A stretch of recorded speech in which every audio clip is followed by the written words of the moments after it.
आरक्षणाचा प्रश्न हा दिवसेंदिवस चिघळत चाललाय. म्हणजे सगळेच समाज आता आरक्षण मागतायत आणि आरक्षण देऊ शकत नाही म्हणून राजकर्ते टार्गेट होत आहेत. खरं तर विरोधकांना ती एक संधी असते निवडणुकीच्या तोंडावर कुठला एक मुद्दा घ्यायचा आणि त्या मुद्द्यावर वातावरण पेटवायचं. निवडणुका झाल्या की आरक्षणाचा हाच मुद्दा असा लोंबकळत राहील. कारण शासन कुणालाही आता आरक्षण द्यायच्या मनस्थितीत नाही किंवा ते देऊ शकत नाहीत.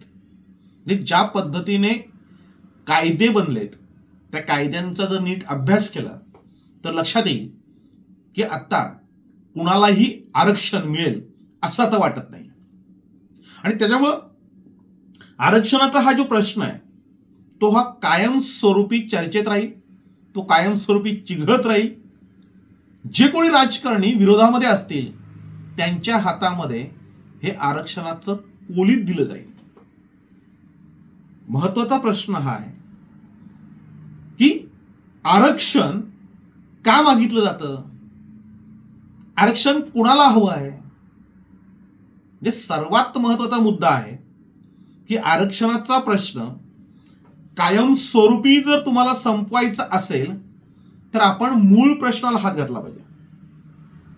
आरक्षण हा मूळ प्रश्न नाहीच आहे, तर बेरोजगारी हा मूळ प्रश्न आहे. जे वाढती बेकारी हा मूळ प्रश्न बनलेला आहे आणि हा मूळ प्रश्न सोडवण्यासाठी शिक्षण व्यवस्थेमध्ये बदल करणं हे अत्यंत गरजेचं आहे. मात्र त्याकडे सर्वांचं दुर्लक्ष आहे.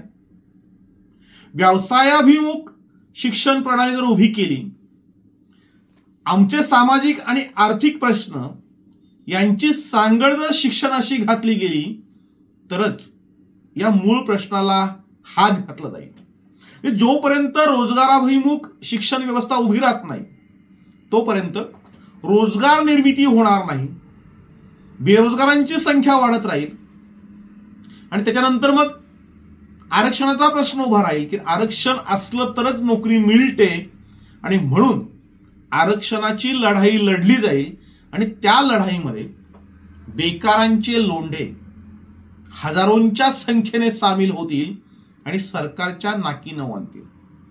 आणि म्हणूनच मूळ प्रश्नाला हात घालून ही बेकारीची समस्या जी आहे ती संपवली पाहिजे, मूळ प्रश्नाला हात घातला पाहिजे.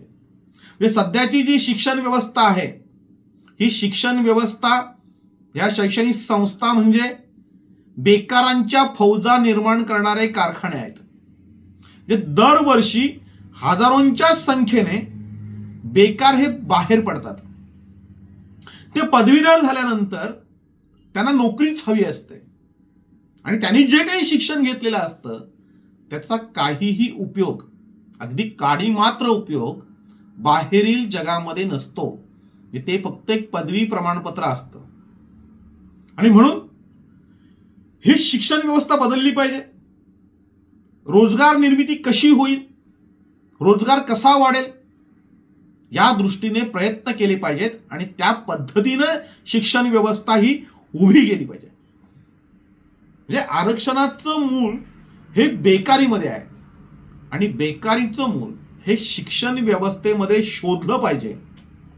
रोजगार निर्मिती कशी होईल किंवा शाळा कॉलेजमध्ये शिक्षण घेऊन बाहेर पडणारा मुलगा मुलगी ही तात्काळ स्वतःच्या पायावर उभी कशी राहील हे जर बघितलं नाही, शिक्षण व्यवस्था जर आत्ता बदलली नाही तर आरक्षणाचा प्रश्न हा कदापि सुटणार नाही. तो कायमस्वरूपी केव्हा ना केव्हा वर येत राहील, अशा लढाया होत राहतील आणि सरकार त्यावर कुठल्याही प्रकारचा उपाय, कुठल्याही प्रकारचा पर्याय देऊ शकणार नाही. आणि आत्ता जी परिस्थिती आहे त्यापेक्षा वाईट परिस्थिती ही भविष्य काळामध्ये होईल. आणि म्हणून आत्तापासूनच शिक्षण व्यवस्था बदलली पाहिजे. बेरोजगारी कमी करण्यासाठी रोजगार निर्मिती केली पाहिजे आणि रोजगारक्षम शिक्षण घेऊन जो बाहेर पडेल त्यांनी स्वतःचा रोजगार उभा केला पाहिजे. ज्यांनी रोजगार तो उभा केला असेल त्यामध्ये त्यांनी सहभागी होऊन स्वतःच्या बेकारीचा प्रश्न सोडवला पाहिजे, तरच आरक्षणाचा मूळ मुद्दा हा संपुष्टात येईल. नाहीतर आरक्षण मागण्यासाठी एका मागून एक जात समूह पुढे येतील आणि सरकारकडे त्या संदर्भात कुठल्याही प्रकारचं उत्तर नसेल.